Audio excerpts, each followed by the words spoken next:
Good afternoon from Rome to all of our participants.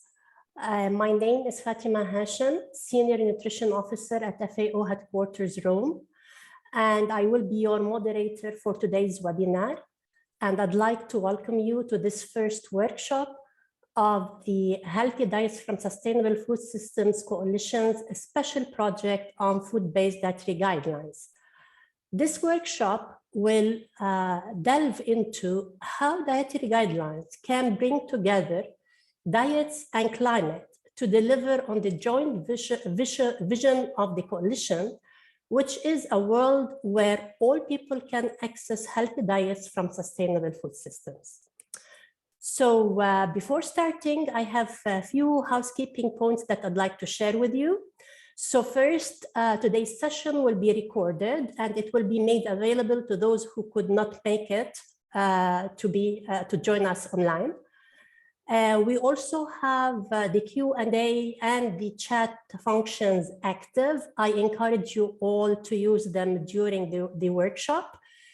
And at the end, we will be having a panel and an audience question time. And we will be developing at the end of this workshop key messages and then finally a resource document from today's session that can be shared with you at a later stage.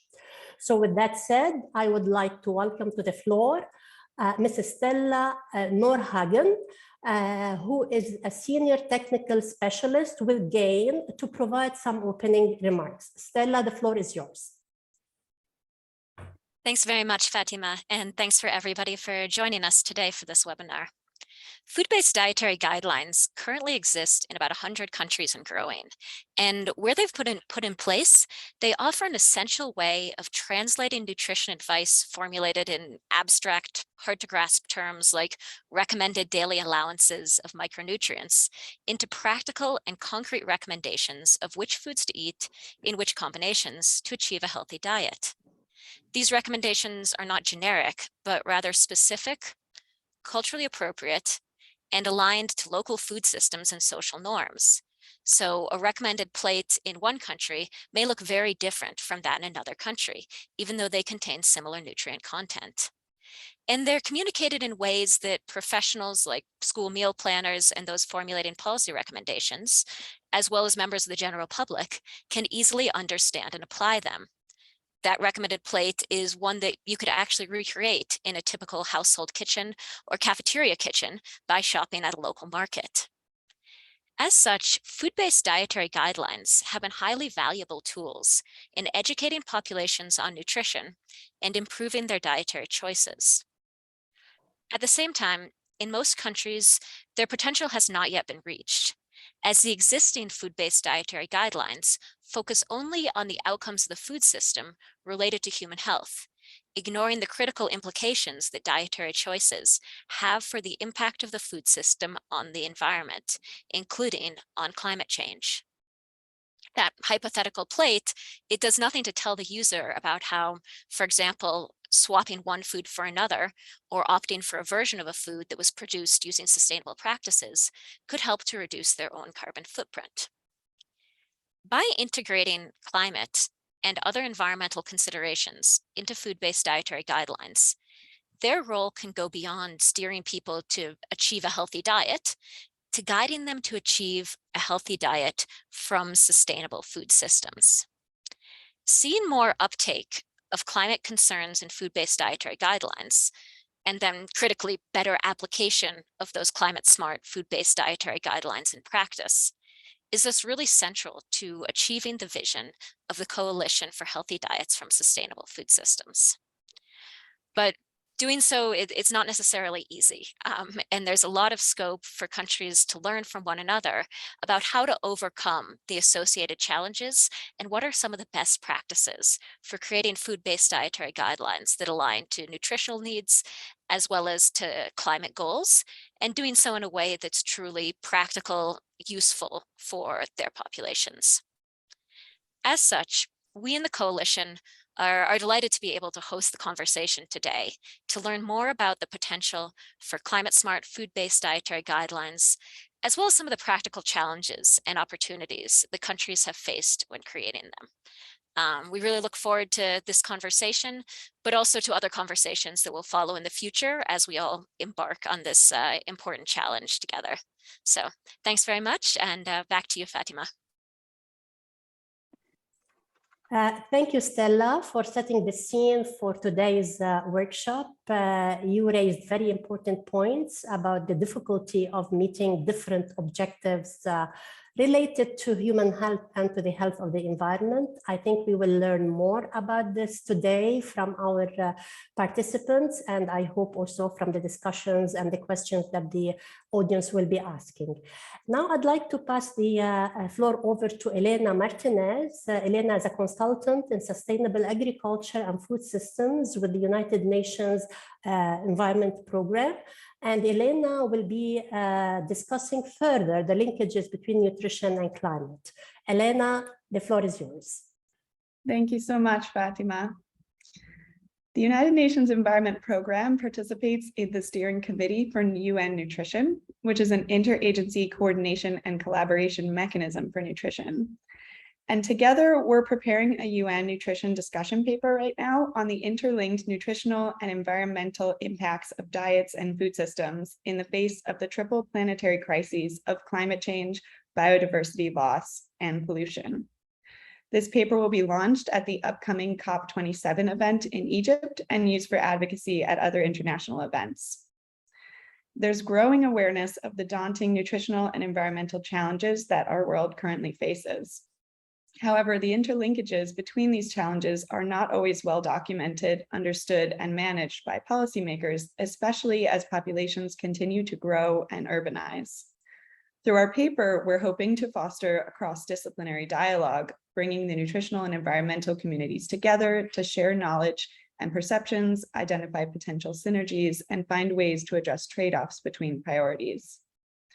Our food systems are a key contributor to climate change, accounting for as much as 1/3 of anthropogenic greenhouse gas emissions.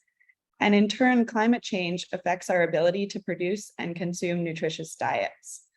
Climate change alters the productivity and stability of agricultural value chains through multiple mechanisms.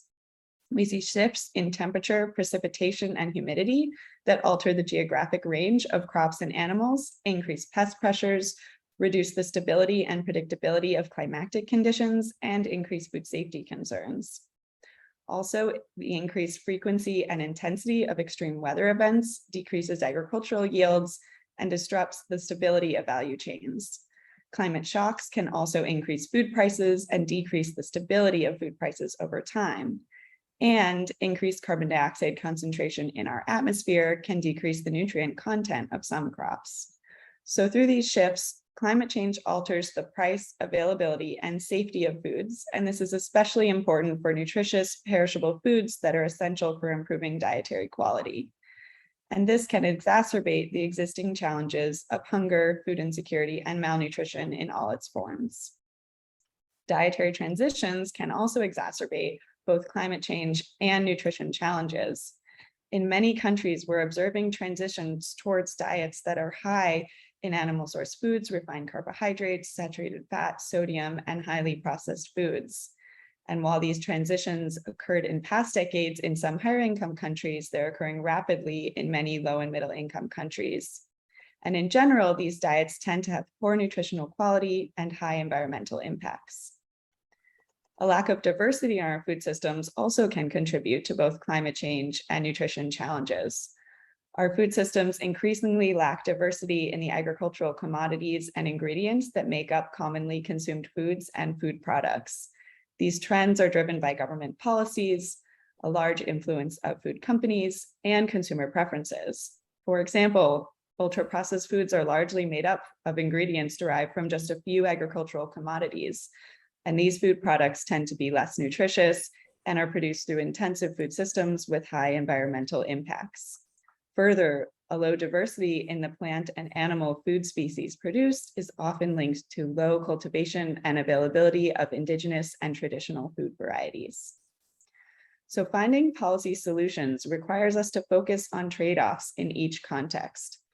There is not just one single global food system, but rather many food systems that pose and are influenced by different nutritional and environmental challenges.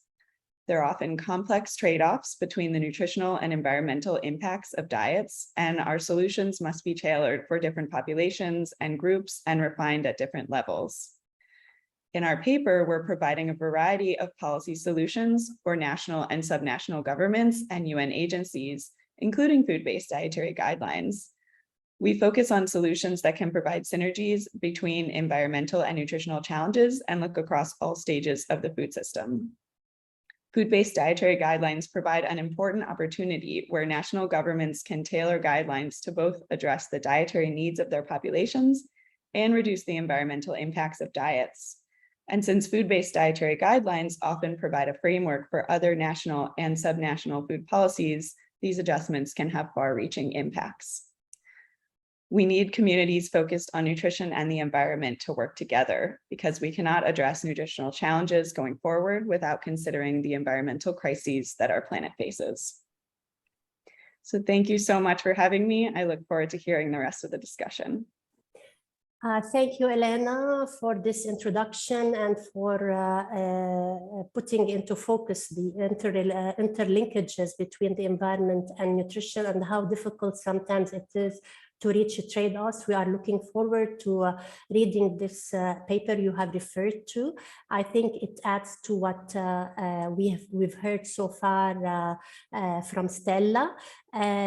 So thank you very much for that. And I'd like now to give the floor to Wim de Boykelare from the European Commission, he's a policy officer, and he would be providing us with insights into the Commission's work on how to integrate food into the EU's efforts to reduce its climate impact, and by doing so, creating a supportive policy environment for countries to anchor the inclusion of climate considerations in their dietary guidelines. Wim, the floor is yours. Yeah, thank you so much for this opportunity to explain the EU initiatives in relation to the creation of a more sustainable food system. And if you allow me, I'm going to guide you through my presentation with a presentation on the screen. So I hope it works.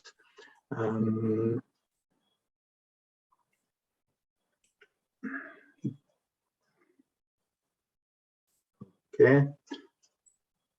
So can you tell me that you see my screen and Yes. you see my presentation? So Yes. Okay. So well, as you know, the European Union has set its objectives of becoming climate neutral by 2050, and also of delivering the United Nations Sustainable Development Goals. Now, these commitments require changing also, among others, the way in which we produce, distribute, and consume our food. The climate and environmental ambitions of the Green Deal, we call it, cannot be achieved without making our food system more sustainable. And this is the reason why the Farm to Fork strategy is at the heart of this Green Deal, with its ambition to create a fair, a healthy, and an environmental food system. Okay, so the Farm to Fork strategy sets a number of goals, which includes also to reduce the environmental and climate footprint of our food system, to lead towards a competitive sustainability from farm to fork, to create a robust and resilient food system, and to tap new opportunities for innovations. More concrete, the establishment of a sustainable food system shall have a neutral or a positive environmental impact of the food production. It shall ensure food security and public health, and it shall also preserve, and that's very important nowadays, the affordability of the food. By the way, I will share, and I'm happy to share this presentation after the meeting with the participants. Wim, can you move to the second slide, please? We are still on the first slide. Oh dear. Okay. Do you see it? Do you see it moving? No. Okay, that's strange. Okay, then. Sorry for that. Yes, we are seeing the presenters mode also. Yes. Presenters mode. Do you see it now? You see anything change? No. That's strange because, yeah, how does that come? Okay, then, anyway, I will share a presentation with you and I will continue my explanation. I'm sorry for this because I don't see why, because here it moves, it seems to move on my screen. Maybe you have to change the presenter's mode to the presentation because it was showing the presenter's mode. I don't know if that would work. Thank you. Thank you. I'm sorry for this. Let's try again. Okay.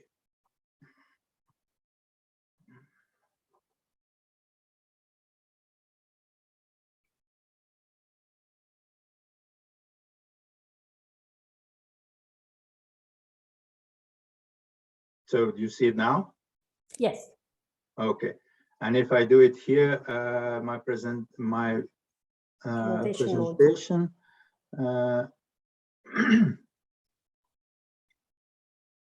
You see my presentation now in a presentation form?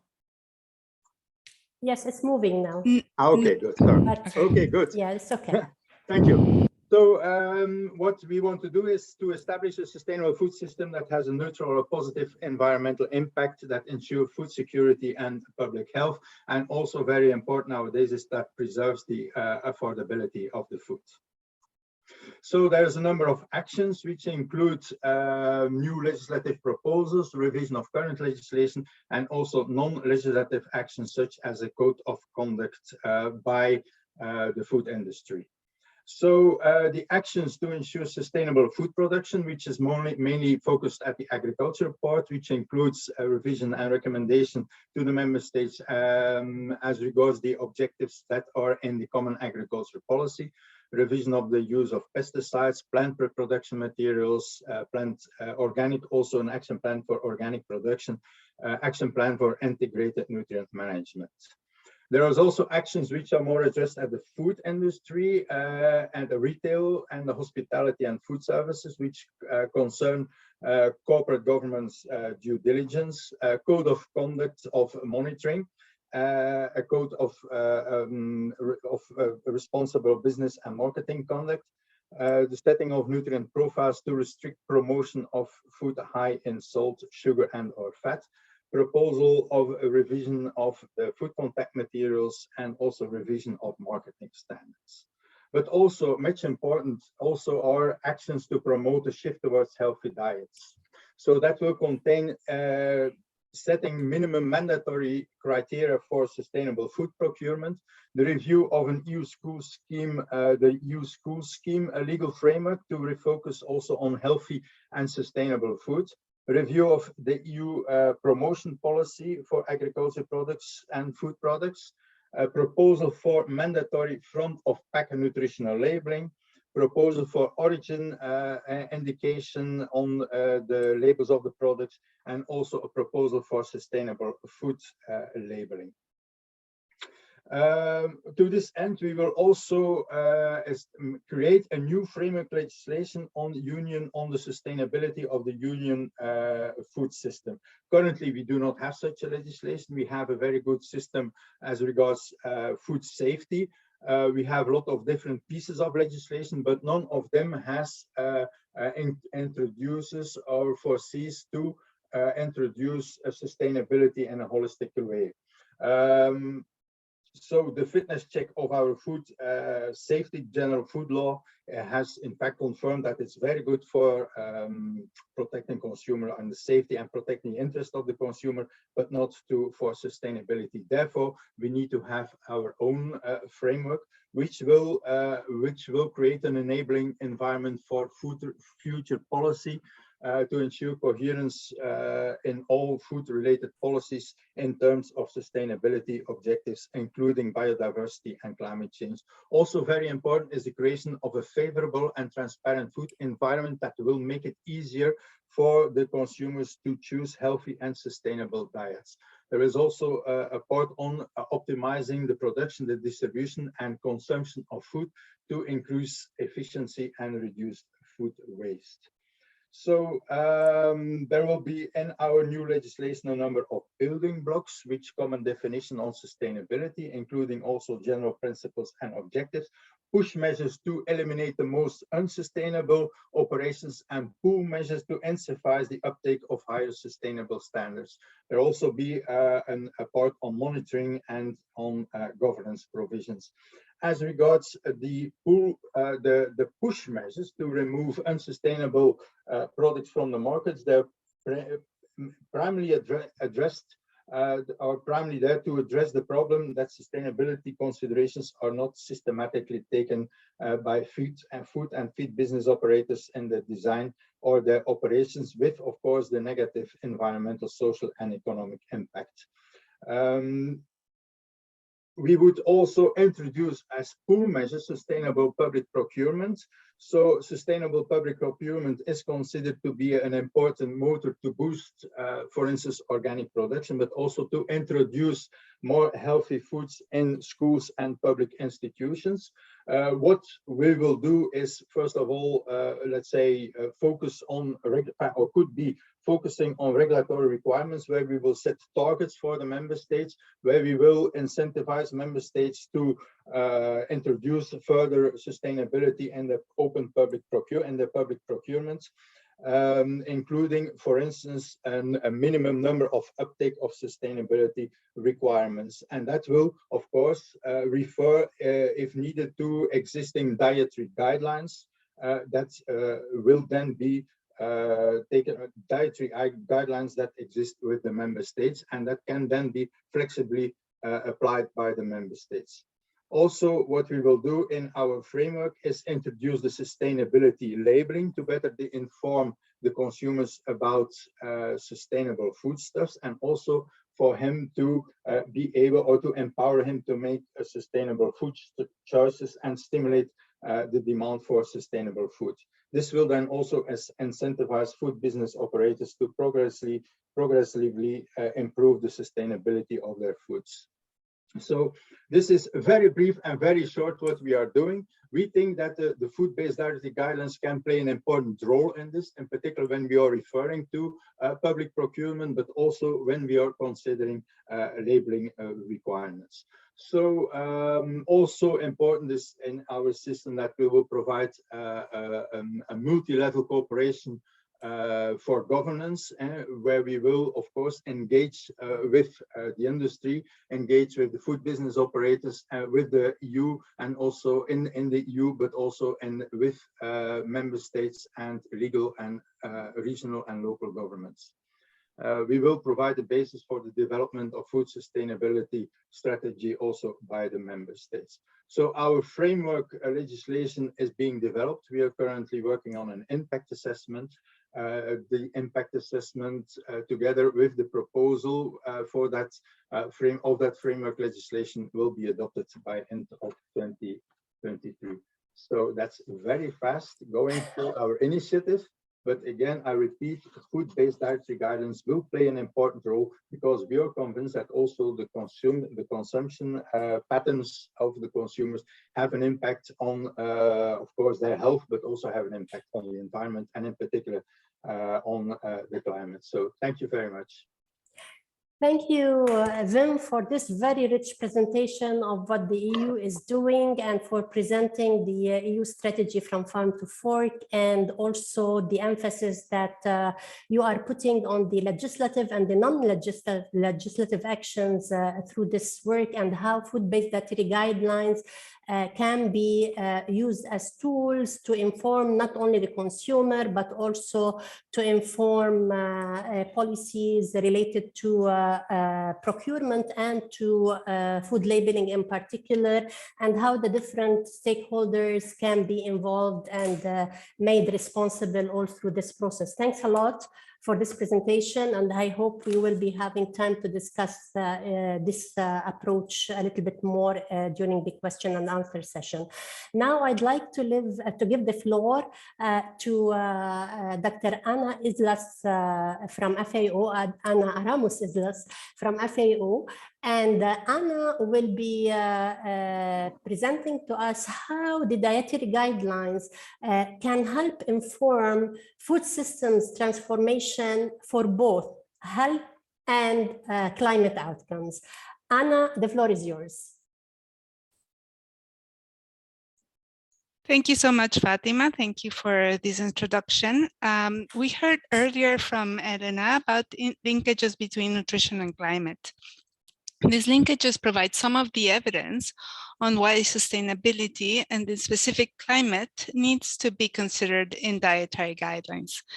I will expand a little bit more on the presentation on that. Then we heard from Wim some of what the European Union is doing to integrate food, agriculture, and sustainability in European policy. And these policy changes provide the backbone that enable countries to integrate climate into their dietary guidelines. We will hear more about this from our panelists later today. So let me delve deeper on dietary guidelines for health and climate and how can they help inform the transformation of food systems for these kind of outcomes. So I organized this presentation into 3 parts. The first one is why integrate sustainability in dietary guidelines. The second part, what do we mean by integrating sustainability and climate in dietary guidelines? And the third one is how can it be done? So first one, why integrate sustainability in dietary guidelines? Well, the first part is that we don't know so we know what happens if we do not integrate sustainability and climate into dietary guidelines. That is, when we do not integrate it, we are anyway recommending dietary pattern to the population. And if we are successful in changing dietary patterns of the population, then we will go through a dietary shift that can be more or less sustainable than the status quo. But we just don't know. And the default option can be less than optimal. So making it explicit is an advantage because we will know what would be the effects of these dietary shifts that we are seeking. And this is more important also because current guidelines, and many analyses have shown that, have room for improvement. For instance, in this annual review of public health article, where climate change, food supply, and dietary guidelines, they found that definitely dietary guidelines have can be done in a better way that could reduce even further the climate footprint and still keep the health benefits. And several other analyses, like this other one with 7-country modeling study show very similar things, or this other one on the impact of global dietary guidelines on climate change, and this other one. Therefore, current dietary guidelines, since they were not developed considering climate or sustainability considerations beyond health and some social cultural aspects, and many times not even at the cost of the diet, we just don't know what these kind of impacts would be if we don't take them into account when developing food-based dietary guidelines. And in particular, many of these analyses can be done also using benchmarks or data that are global. And if we take this into account in the country, in the national processes, we can use data that is specific to the country to do this kind of analysis of what would happen if we switch to this alternative dietary pattern, or what kind of a dietary model could be optimized for including for climate and health or other outcomes that are of importance to the country. So it becomes really country owned and country specific. So what do we mean by integrating sustainability and climate? With the World Health Organization, we had a collaboration where we published this document on sustainable healthy diets, and described them as dietary patterns that promote all dimensions of individuals' health and well-being, have low environmental pressure and impact, are accessible, affordable, safe, and equitable, and are culturally acceptable. And so these sustainable healthy diets form the basis of what we at FAO consider what FBDGs should be promoting. And therefore, we have taken this publication as the basis. And if you can see, there are several guiding principles on what are health, environmental impact, and sociocultural aspects. And then we add also the cost of the diet to it. And we use this as the basis for integrating sustainability into the dietary guidelines. So regarding the environmental impact, this is the principle that was agreed upon by the experts that resulted in that document. So this was done through an expert consultation, that it says maintain greenhouse gas emissions, water and land use, nitrogen and phosphorus application, and chemical pollution within set targets. And this is where national policy is extremely important, because depending on what the set targets of the country is, this may change. And the reason this was agreed upon by the experts to phrase it like this, also it is a very pragmatic way that we can use in food-based dietary guidelines to say, this is how much we would be able to optimize the diets toward this particular set targets that the country has set for themselves. So following up, how can it be integrated effectively then? With FAO, we have been engaging in a revision of the methodology of how to develop dietary guidelines, revise them and implement them. And this started with ICN2, and then of course where the food system was highlighted as an important contributor to diets. And then of course there was advocacy to develop food-based dietary guidelines, revise them or implement them after ICN2. We started supporting a lot of countries in 2017. And with this kind of information, we decided to engage in the revision of this methodology. We held expert consultations in 2019 and 2020. And then, of course, with the Food System Summit, more of the revision of this methodology was informed by the results of the UN Food System Summit. And we hope to be publishing the first part of the methodology at the end of this year, and then the next at the early 2023. So it's 2 volumes that we will be publishing. So here, what do we propose to increase this, how countries develop food-based dietary guidelines?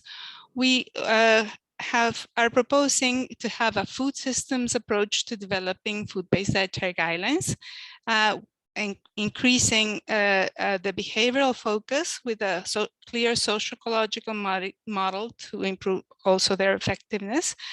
Obviously, the integration of sustainability, as I was talking about, strengthening multi-sectoral and multi-stakeholder involvement, addressing misconceptions, shortcomings, and criticism that have been published in different articles on food-based dietary guidelines, and also strengthen the implementation and the monitoring and evaluation. A small preview of this methodology, as I mentioned, it will be published in 2 volumes. The first volume is on designing and planning the national process, analyzing the situation and the review of the evidence, and developing recommended dietary patterns and formulating technical recommendations. And the second volume is about creating a multi-sectoral implementation strategy, developing and validating materials, implementing, monitoring, and evaluating. So how do we see integrating climate and sustainability into this methodology? First of all, integrating climate and sustainability starts by assessing who should be engaged in the process to develop, revise, or implement dietary guidelines with a food systems approach and sustainability consideration. So that means who can bring this food system lens and whatever the country thinks about priority in terms of sustainability into the national process. They're also, since dietary guidelines are first about improving public health and then about promoting sustainability, ensuring that conflicts of interest are well addressed is extremely critical. We also need to engage experts from different fields to build the evidence base and contribute towards the development of technical recommendations, including dietary goals. We will hear a little bit more from Ghana about this. A robust processes and transparency in going from evidence to recommendations, building consensus along the way and getting the buy-in from multiple sectors so that we can get effective multi-stakeholder implementation, and having an implementation that goes much beyond message dissemination to include policies and integrating the guidelines into policies and programs. So if we think about this more holistic thing, it goes again beyond the diet modeling and the linear programming that are necessary, because of course, when we only have dietary targets, then we could, countries have been doing it in a simple way without using any particular tools, and it can still be done by hand. But even if it's much easier to do it using different linear programming or other techniques, when we start adding other sustainability consideration, it can get really very complex in a very short time, and tools like linear programming or others can support better adding this additional layer of complexity. So as was mentioned earlier, about 100 countries have developed dietary guidelines. Countries can use them to promote sustainable, healthy diet and policies and programs throughout the food systems. However, integrating climate or other sustainability considerations into dietary guidelines has to be done all along the process, engaging others systematically and transparently and addressing conflicts of interest. The SDGs demand that food-based dietary guidelines consider sustainability considerations, including climate, and dietary guidelines need to be better understood, developed, communicated, used, and evaluated. Therefore, countries need new guidance on how to do that. And therefore, we have a solution at the food systems-based dietary guidelines. Thank you. Thank you, Anna, for this presentation and for explaining why it's very timely to have new guidance on developing dietary guidelines that address both the nutritional challenges and other challenges that relate to nutrition but are coming from the food systems. So the food systems-based dietary guidelines methodology that you have presented would be interesting in this discussion, and for countries that have used parts of this methodology, they can share some of their views with us today. And we can start actually by the first country, Ghana, who has benefited from this approach. And in this panel from the countries, there is a video from Ghana. So Ghana would be our collaborator in Ghana, Professor Richmond Arieti, will be answering to the questions on how the decision-making process in Ghana when to include or not to include sustainability in Ghana's dietary guidelines, what technical challenges did the country experience, and finally, how could the coalition help? So we will be viewing this video, and we can come back to some questions later on. Jesse, can we play the video, please? Thank you for the opportunity to participate in this discussion. My name is Richmond Aite. I am with the University of Ghana School of Public Health, but also a co-chair of Ghana's technical task team working on National Food Based Dietary Guidelines. I have also had the privilege of supporting the Gambia on its Food Based Dietary Guidelines. So the experiences that I'm going to share are actually linked to my experiences working with both the Ghana team and also the Gambia team. So let me start with the experiences in Ghana. First of all, we from the outset made a decision that we are going to incorporate sustainability into our food-based dietary guidelines. And therefore, when we carried out our situational analysis, we also specifically made plans to understand what the situation is regarding what evidence is there for national food-based dietary guidelines, and also what evidence is there when it comes to sustainability. And we also engaged with various sectors that work on issues around sustainability. However, one of the main challenges that we identified was that there is no national overarching policy that focuses on sustainability in the food system, although it is recognized that it's a major problem. Um, we have a lot of food waste. We have issues around disposal of waste and use of plastics, but we are not currently having any policy or legislation that focuses on how to address these issues.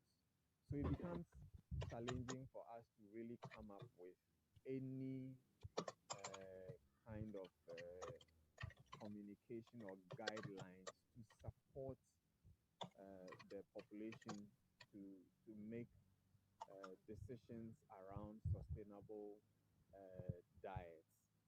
And so that's one of the main challenges we have faced. Another challenge that we have faced as a technical task team is that we didn't have capacity within the team to be able to help us really think about the various dimensions of the ways to incorporate sustainability into our food-based dietary guidelines. Most of the members in the team had backgrounds in food systems, in nutrition, in health, education, social protection, but the capacity that focuses mainly on aspects of environmental sustainability was not really strong within the technical task team.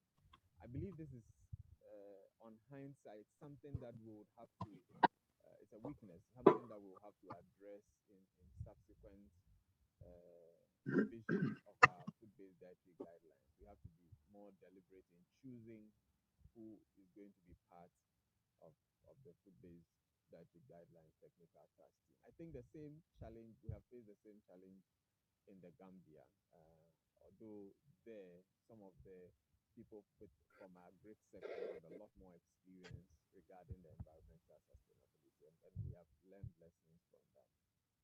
Another thing is that because we haven't passed any policy or legislation regarding issues of sustainability, it becomes challenging to communicate to the general public about how to manage and limit waste. So, for example, when it came to I apologize, but we cannot hear well, Jesse. I think if we can have the voice made a little bit higher. I'm sorry, all this is as loud as it will go. So I hope the closed captioning might help if you use it on your menu bar. Okay. That are sustainable, recyclable, they couldn't identify with that because they are so used to seeing water served in sachets. so that's a policy issue. At the policy level, we need to make some changes. We haven't had any changes, any challenges within the technical task team about how to make these changes. We are committed to being able to do that, but we realize that the changes have to be done gradually. So we cannot necessarily decide to make big changes. Otherwise, it will be difficult for people to be able to engage with. So in some cases, we have been able to make recommendations that enable us to be able to make small changes.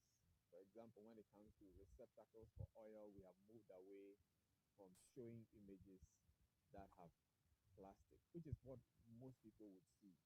But that is something that the general public is able to identify with, unlike in the case of water.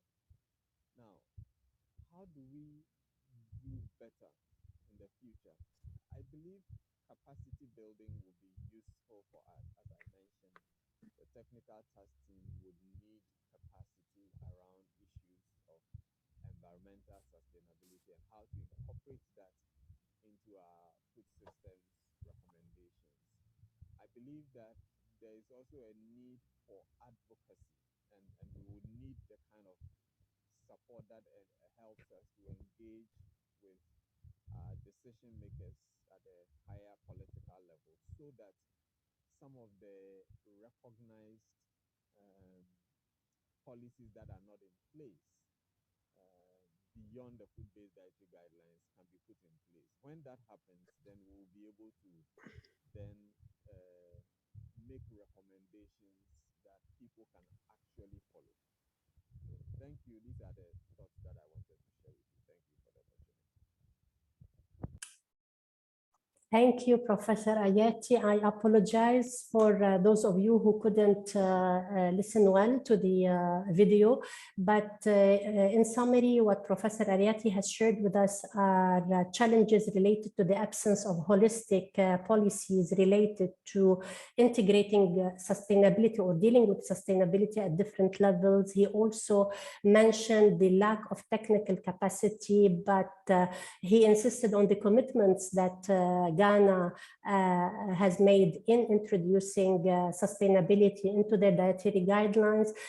He also mentioned one very important thing is that small changes need to be thought of, and that is feasible before we come to a full holistic change in integrating sustainability in dietary guidelines. Thank you very much, Professor Ayeti. And now I will move to our other country panelists. So I'd like to call on Ms. Iben Christensen. She's a special consultant with the Danish Ministry of Food, Agriculture and Fisheries from the Sustainable Diet and Health Division, and also upon Michel Unar Monguia with the National Institute of Public Health in Mexico. In both countries, there has been efforts to introduce or to integrate sustainability in the dietary guidelines. So I will start with Iben and the Danish experience.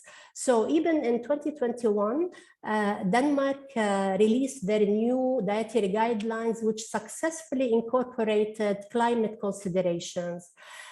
Could you share with us the process towards developing these new dietary guidelines? What were the discussions that led to the inclusion of climate consideration? Who was involved in these discussions, and what was the decision-making process like? It's very interesting because it's a starting point, and without that policy commitment or overarching commitment, countries cannot move into integrating sustainability and climate into their dietary guidelines. The floor is yours. Thank you. Well, first of all, I just want to thank you for the invitation and the opportunity for me to share the Danish experiences on this important topic. Well, in Denmark, the decision to integrate climate in our dietary guidelines was made by the Danish Veterinary and Food Administration, who has also been responsible for the development process and the outcome. The decision was, of course, made in a dialogue with the Danish Ministry of Food, Agriculture and Fisheries. And when we came to this decision, it was first of all because of the growing evidence and awareness that our diets play an important role, not only to our health, but also to the climate. And also an awareness that a healthy and a climate-friendly diet can actually go well hand in hand.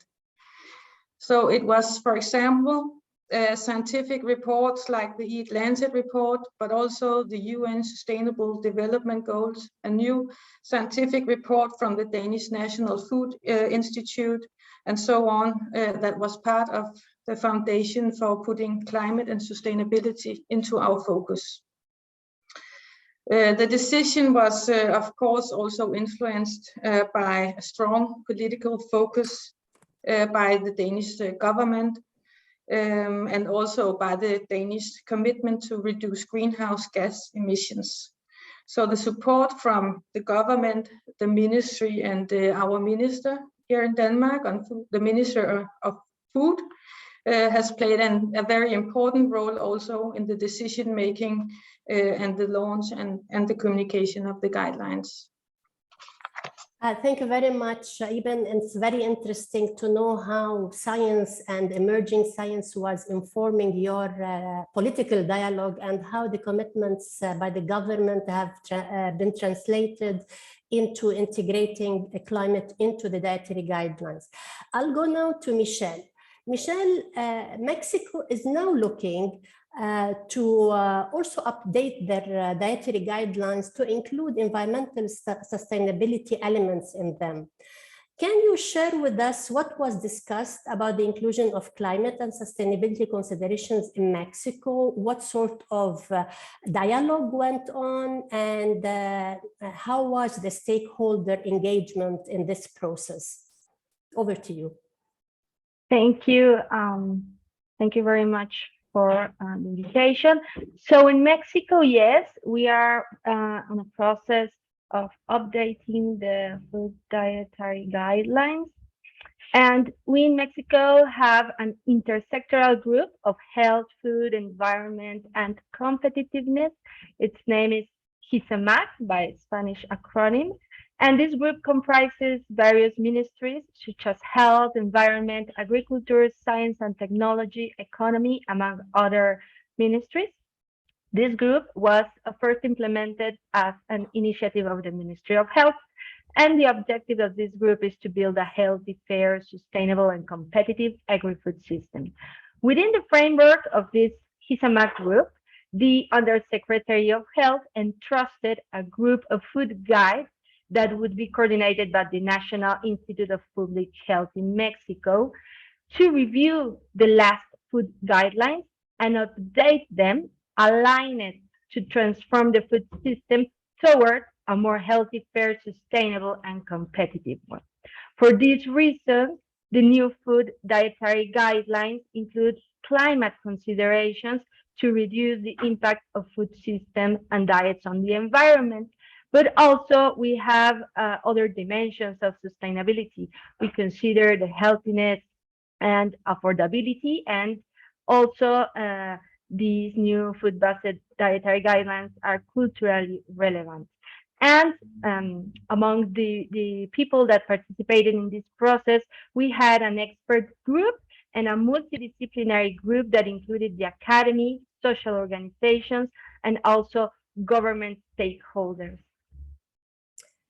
Thank you very much, Michelle. In fact, this is very interesting to know that this process of revising the dietary guidelines included multi-stakeholders and multidisciplinary feels like that they all need to participate in this process and not keep it linked just to one discipline as it used to be previously led by the health sector. So even though the Institute of Public Health was leading this role, but it was a multi-stakeholder, multidisciplinary effort. So with that, I'll go back to Eben. And even many presenters and from the country presentation also of Ghana, we know that it's very complicated and it's very difficult to overcome from a technical level to have different objectives meet and be like integrated in one tool that is the dietary guidelines. What trade-offs, what key challenges did Denmark face in the development process, and how were these hurdles overcome? What trade-offs did you reach to? How did you agree on that? Well, I think we met quite a few challenges, but I think here I just want to address two of them. First, like a healthy diet is not necessarily a climate-friendly diet. A climate-friendly diet is not necessarily a healthy diet. And in the development of the guidelines, it was very important for us not to compromise the health aspects. We wanted to make sure that you're able to get all the nutrients you need, and we also wanted to make sure that our guidelines still contribute to prevent diet-related diseases. But at the same time, we also found it important to set a clear direction for a more climate-friendly diet. So in other words, we had to become clear on what guidelines we could actually give to benefit both our health and the climate. And as we all know, there are fortunately many aspects that goes well hand in hand, such as eating a plant-rich diet, including more greens, whole grains, legumes, and cutting down on the meat. But when it comes to, for example, fish, it became more difficult since eating moderate amounts of fish is good for your health. But on the other hand, eating a lot of fish is not sustainable. So it has not been easy, for example, to handle and communicate this issue of balance. And it is still something that we consider as a challenge. Today, we recommend eating certain amounts of fish corresponding to 350 grams per week, but also to go for the environment-friendly choices. Another quite big challenge that we have had, it has been to tackle the gap between the guidelines and the current dietary habits and food culture of the Danes. On one hand, we wanted to be ambitious in the development process, but on the other hand, we also wanted to be realistic. A very concrete example is our quite ambitious recommendation to limit the meat intake to approximately 1/3 of the current average intake, and a 20-fold increase in the intake of legumes. So in our attempt to be realistic, at least on the short term, we have chosen to focus on communicating a direction for our eating habits instead of the end goal that we would like to reach. And thereby we try to show the Danes that everybody can do something in order to eat healthier and more climate friendly, no matter how close or far you are from the your dietary habits are from the official dietary guidelines. As an example, we basically tell the Danes to cut down on the meat and to choose legumes. We mostly don't highlight that we actually want them to eat no more than 350 grams of meat per week, and that they should eat 100 grams of legumes per day. So in that way, we try not to scare anyone off, but still be very clear on the direction or the journey that we want people to follow. So finally, I want to say that it has not been a walk in the park to develop the climate-friendly dietary guidelines, but I think that we have had a good start, and I hope that also these examples give you a little insight of the challenges that we have met and also what we have done to tackle them. Thank you very much, Iben. You gave two very important, two examples of two very important challenges and the necessity of making difficult choices, but also keeping the objective of not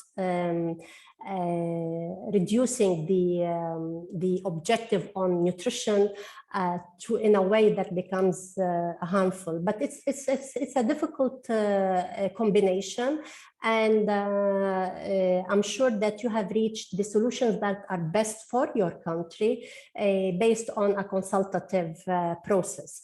Now I want to go to Michelle again and ask the same question about the key challenges that Mexico is facing in integrating sustainability and climate considerations in the dietary guidelines, and how the country is thinking about overcoming them. Yes, thank you. The first challenge is that it was not possible to use optimization modeling, optimizing the diet to find a solution that is healthy, but also to minimize the environmental impact was not possible doing this optimization because it is a process that requires more time, and due to political times, this was not possible. We needed to have the new dietary guidelines this year. And also in Mexico, we have data on diet prices and also regarding environmental impact of the food mainly consumed by the population. We didn't have time to do this, so we went for another process that was more consulting experts and the opinion of a multidisciplinary sector. We also had to find a balance between recommended consumption of some food groups to reduce the environmental impact. For example, the reduction of red meat, and but we also had to take into account if this was feasible to achieve, because an extreme reduction in red meat could be not feasible for the population. We have some sectors that have high consumption of red meat and some other sectors that for affordability reasons don't consume enough meat. So our recommendations should consider this into account, and we decided to go for an intermediate recommendation to reduce red meat, but recommending the population to also increase consumption of legumes. And also another challenge was regarding the consumption of fish. We have a very low consumption of fish in Mexico, and some experts recommend increasing fish intake. But however, in Mexico, it is no longer possible to extract more fish from seas because it's not sustainable. And also many of the fish that are consumed in Mexico have high levels of mercury. In addition to this, fish is not affordable for many of the population. So it was recommended to consume fish, but smaller species of fish that are not so high in mercury, and also to we don't have a specific recommendation to increase consumption of fish, but the recommendation is to reduce red meat and consume more legumes, poultry, and also fish, and we give some examples for the population. And another challenge was also regarding local consumption and the adaptation of the food-based dietary guidelines to regional consumption. This is going to be made later, but for example, we don't have enough information of the environmental impact of food at local level. For example, local consumption could be lower in greenhouse gas emissions due to the reduction in transport, in refrigeration. But if food is produced where water is very scarce, then the water footprint would be higher. So this is a challenge. And we are recommending, if it is possible, to prefer locally produced food, but more information is needed regarding the environmental impact at the local level. And finally, we don't only recommend the reduction of red meat and animal-based food, we also recommend the reduction of the consumption of industrialized or ultra-processed food because of their impact on health and also because of their impact on the planet. And the increase in breastfeeding because it has a lower environmental impact compared to infant formula, and it's more healthy for the first 1,000 days. And I think these are all the challenges. Thank you very much, Michelle. In fact, you shared with us a lot of challenges that not only Mexico is facing, but many other countries are facing. What is important is perhaps to show us the process that you have followed and how little changes could be introduced before you reach your final target, and the fact that with the new lens of environmental sustainability, we reflect again on some of the food recommendations. You gave the example of fish, so, and also even gave the example of fish. I think this is very interesting to note, and I'm sure countries will have their different foods or food groups that are important for health aspects reasons, but then they might, for sustainability aspects, might decide to recommend lower consumption of them. So finally, it's as you said, it's the conditions at the local level and the situation at the local level that decides on which indicators of sustainability to look at and make a decision according to that. Thank you for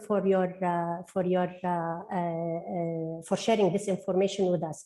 Now I have questions to both of you, Michelle and Eben, and it's actually it's my final question to you, and actually it's on how the global initiatives such as the Healthy Diets Coalition from Healthy Diets from Sustainable Food Systems Coalition, how can they support countries in integrating climate action within their dietary guidelines? Is there a place for such initiatives in supporting countries, or how do you see the role of these coalitions in your work? Well, sustainability of our food systems and the climate crisis is a global challenge. And it's a challenge where all nations have an important role to play. And I believe that this coalition can help and support countries all over the world to exchange knowledge and experiences on the work with the dietary guidelines. And I also believe that the coalition can support the sharing of experiences and knowledge with international organizations who are holding a lot of expertise, for example, FAO and WHO. The coalition could, for example, be a place where we can showcase examples of healthy, climate-friendly and sustainable dietary guidelines.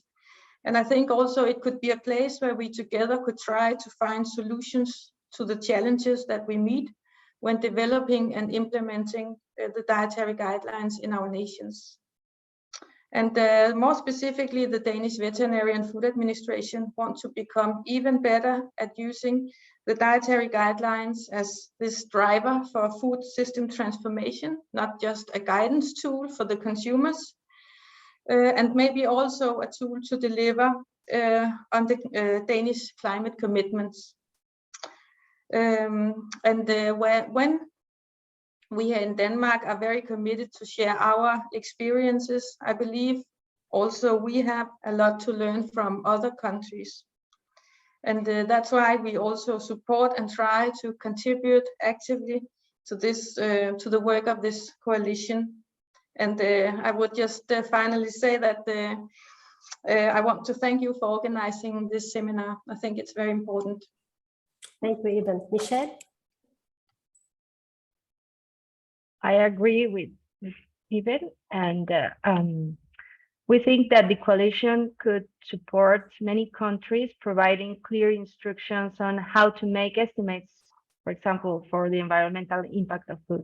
In Mexico, we had a previous work doing our first approach for estimating environmental impact, but for example, estimating with precision the environmental impact of industrialized or ultra-processed foods is very challenging, and we need better information, and to in the future applying a labeling for the fact labeling regarding sustainability. For this, we need better information from ultra-processed food, and also the coalition could inform what to do if countries do not have local information regarding the environmental impact.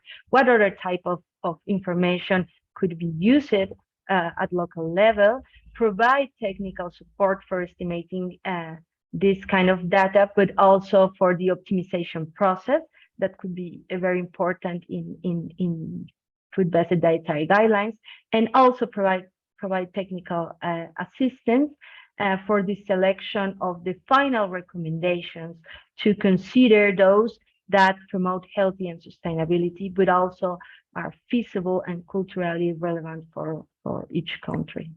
Thank you very much. Thank you, Michelle. And we are happy to hear that both countries see that the coalition has a very big role to play in sharing information, and it's also in providing technical assistance to countries. I think we have noted all your points, and we will be reflecting them in our final report that will be shared with all participants after the meeting. Thank you again, and I pass on the floor to Jessie now from WHO, who will be moderating the Q&A session. Jessie, the floor is yours. Thank you, Fatima, and thank you everyone for the rich discussions today. And I really encourage you to post more questions in the chat here. So I'm Jessie Puller. I'm a nutrition consultant with the World Health Organization, and I can say that the integration of climate considerations into food-based dietary guidelines is definitely a key priority for us under the Manifesto for a Healthy and Green Recovery from COVID, but also as a member of UN Nutrition, which brings together all UN agencies on the topic of nutrition. We really hope to see this, the integration of climate considerations into food-based dietary guidelines as a key priority action that's communicated throughout the upcoming COP27 processes there, as we hope to get more food systems action on the agenda of nationally determined contributions there. So there's lots of exciting work in this area going on. I actually wanted to start, while you have time to post questions in the Q&A there, with a quick poll question, which I'll put up now. Where we wanted to hear from all of you and to see looks like it's cut short a little bit there, what is needed to inspire and allow more countries to incorporate climate considerations into food-based dietary guidelines. And you can make multiple choices from what's there. So one option is clearer guidance on why, how, and what climate considerations to incorporate. Also advocacy on the importance of incorporating climate considerations.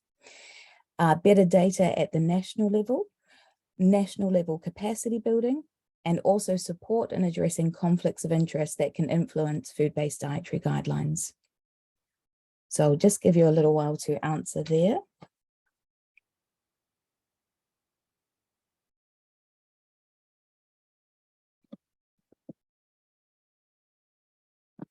Okay, it looks like the responses have slowed down, so I'll close the poll now and we can look at the results.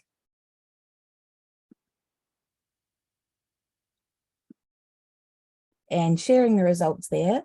So it looks like, you know, all of these items are needed to really advance this area. But the one that really stands out is that clearer guidance on the why, how, and what climate considerations to incorporate.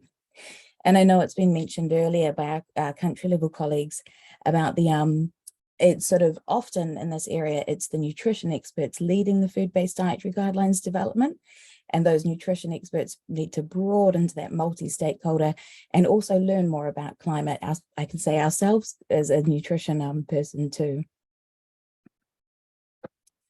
So we'll be sure to share that in the outcomes document. Now, looking at the questions in the Q&A, there have been a really good ones there. Anna has already answered a few there.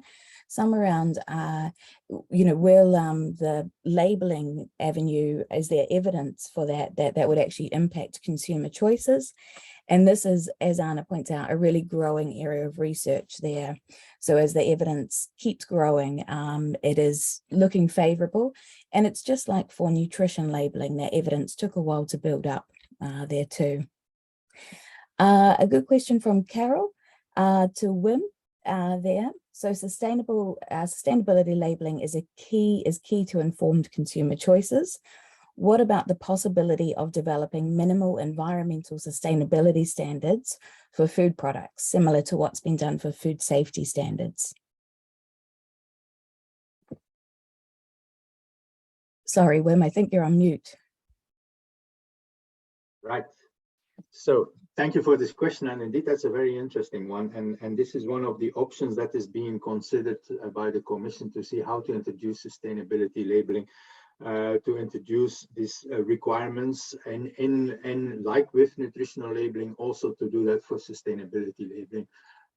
So this is what is being considered as well, but there's something very important as well to take into account, that even, you know, in order to change the habits of the consumers, the labeling is an important role, but much more is needed. And that's one of the things that we are considering also, is changing the whole food environment, because consumers still, in their reflection, the first thing would be, that's at least what we learn from surveys, is that they look at prices, they look at freshness, they look also at recognition, you know. So the sustainability is not something, it's of course something very important, but it's not the first choice of the consumer when he's looking at the food or when he's choosing his food. So we have to bear that in mind. Yes, we will, and we are working on sustainability labeling, including the impact on climate, on biodiversity and things like that. But we need to bear in mind that more will be needed. Thank you, Wim. And yes, I couldn't agree more. And also integrating those two things too, so that we don't end up with food labels that are covered in nutrition, then sustainability. How do you bring them together? Yeah, that needs to be integrated indeed. But we should also, we have a responsibility, and it's like saying, okay, now consumer, it's up to you. Here you have all your information, and it's not all your responsibility. I think that's too easy for policymakers to think like that. Absolutely. And that maybe leads into the next question. How do we navigate the political sensitivity of interfering with the very personal matter of people's diets? I'm not sure who to put this to. This could go to anyone. I see Anna smiling, so I might go to Anna for this one. Thank you, Jessie. So this is about engaging stakeholders. It's engaging the consumers as well, and engaging them in a very sensitive manner. So, so these are recommendations. These are not something that we are interfering on purpose and forcing anyone to do anything. This is something that we need to convince consumers that is for the benefit of individuals and for countries as a whole and humanity as a whole.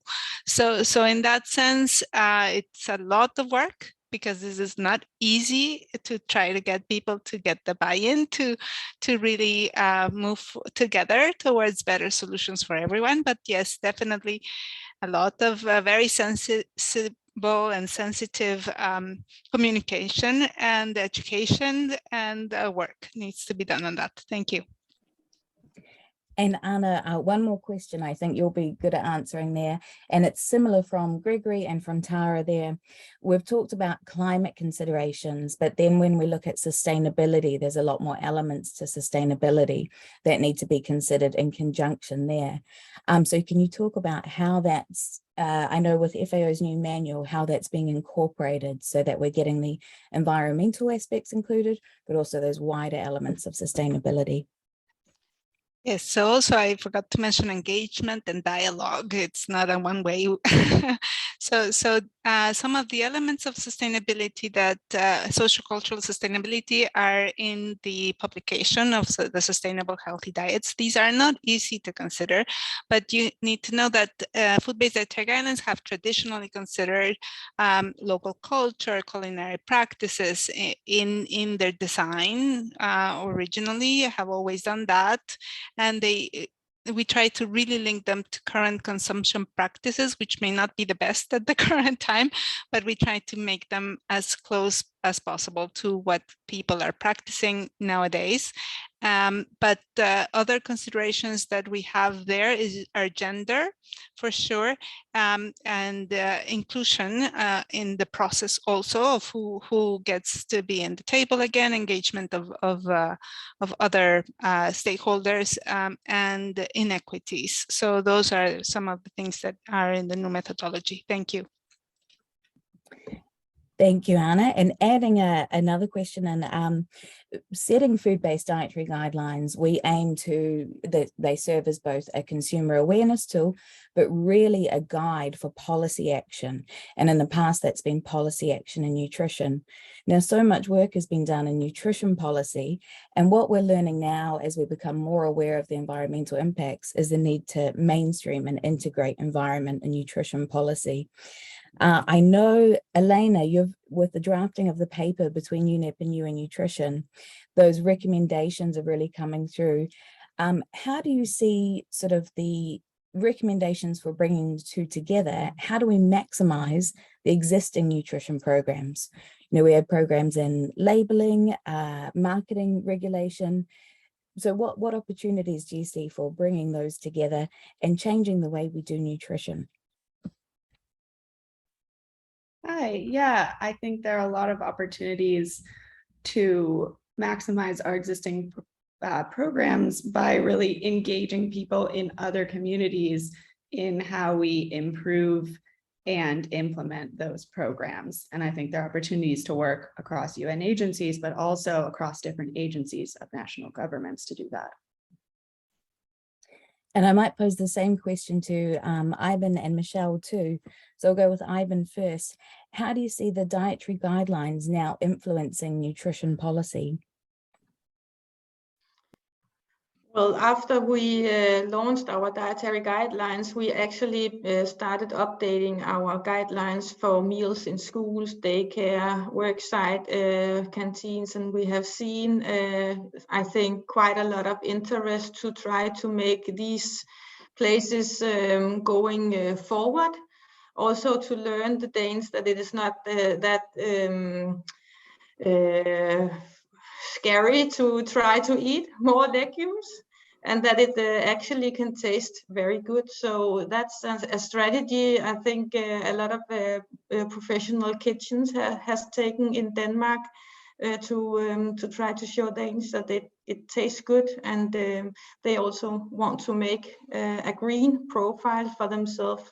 So I think the dietary guidelines that are for the consumers is also starting to make some changes around in the food environments. Yeah. Great to have the action on food environments too. And Michelle, how about in the Mexico context? Yes, thank you. Our new food-based dietary guidelines are going to be launched soon this year, and they're going to be not only a tool for consumers, but also they're going to inform policymakers to align policies around these food guidelines. And also there is going to be an implementation process with health providers, with consumers, schools, policymakers, and also there's going to be a change in a Mexican national official norm to include these new guidelines and the icon that is going to be a new plate where specifically these new recommendations are going to be visualized there. Thank you, Michelle. And I see there's the question on the surely the different contexts in developing versus developed countries. And I can answer that one there, that yes, absolutely. And when developing food-based dietary guidelines, they should be so specific to that context and that nation that they should automatically, take those on board. Also within the space of avenues such as COP27, that is looking at both the adaptation. So how do we approach the food insecurity caused by climate change? And then also how do we mitigate the impacts of our diet on climate change there? And I'd like to put one last question to, as we're running out of time, to Stella. We've talked about the role countries are taking in engaging with multi-sector actors there in the development and implementation of food-based dietary guidelines. And would you like to discuss a bit about the role of civil society organizations can take in that? Sure. I think we've heard in this webinar that there's plenty of work left to do in terms of developing these food-based dietary guidelines and putting them into practice. So I think there's critical roles for civil society organizations at every step in that process. First is around evidence. We've talked before about how we don't maybe have all the evidence that we need, or maybe some of that evidence isn't yet in the formats where, for example, a nutrition person can easily understand the evidence that comes out about climate change impacts, environmental impacts of diets. So civil society can play an important role in building evidence, but also in translating that evidence so that it speaks to different types of stakeholders. We can also play an important role in making resources available for the actual development of food-based dietary guidelines, and as we see in today's webinar, making connections among different countries so that they can share their experiences and lessons learned across that. And then the final area where there's a huge contribution to be made is in actually applying them in practice, right? Guidelines are great when they exist in a nice published PDF or report, but they don't have any impact until they're actually reflected in real actions on the ground. So many civil society organizations that are active at national levels and work on different initiatives such as school meal programs can work to ensure that the food-based dietary guidelines are being understood, adopted, and applied within those programs that actually shape what people eat on the ground. Thank you, Stella. And I think, one of the overarching messages of today is there's lots of work still to be done by all stakeholders in this realm there.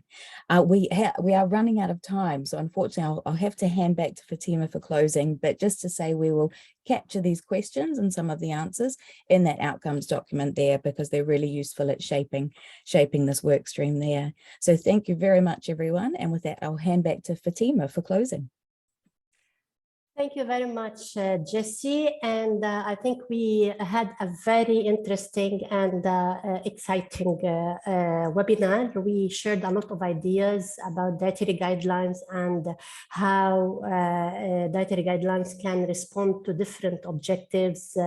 One of them is the main objective of food-based dietary guidelines is definitely nutrition priorities at the country level, but that cannot exist in vacuum. And we know now that we have to address the underlying causes of the nutritional outcomes that come from our food system and our food systems, because there are many, and even in the same country there are different food systems. So having to address different objectives is not an easy task. There are choices to be made, trade-offs to be made, but these need to be informed by evidence and by science. These need to be agreed upon by national stakeholders. These stakeholders need to be from different disciplines, because we're no longer talking about health in its own boundaries, but health related to other systems and also definitely to the food system. So what the trade-offs and what decisions and what are the set targets for the environmental, let's say, sustainability that countries need to take into account, how these align with the cultural context, how this reflects in terms of food environments, food supply, and how it reflects in terms of legislations. All these need to be discussed at the national level. The task is not easy. Countries have been doing this in different ways. There's not one way to do it that is better than others. The local context will determine how we use available evidence. But having said that, guidance on a process is needed. And this is what Anna Islas referred to. Guidance is needed to guide countries go along a pathway. Along this pathway, they can make choices also depending on availability of data, on the political context, the social context, the cultural context. So there isn't going to be one way only. There would be many ways of reaching the same goal, but they will be guided by the same principles.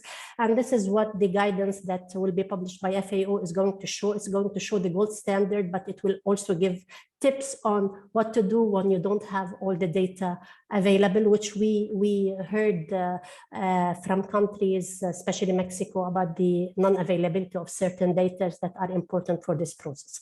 So with that said, I want to thank everybody. I want to thank the speakers. I want to thank the panelists and also the participants for sharing their ideas with us through the Q&A and for listening and being part of this dialogue. And just as a last point, this webinar, the recording of this webinar will be shared with you, and there would be a document that will also be circulated to you with the key messages that have come out from this webinar. Thank you again, and have a good day. Thank you. Bye-bye. Thank you, everyone. Bye-bye.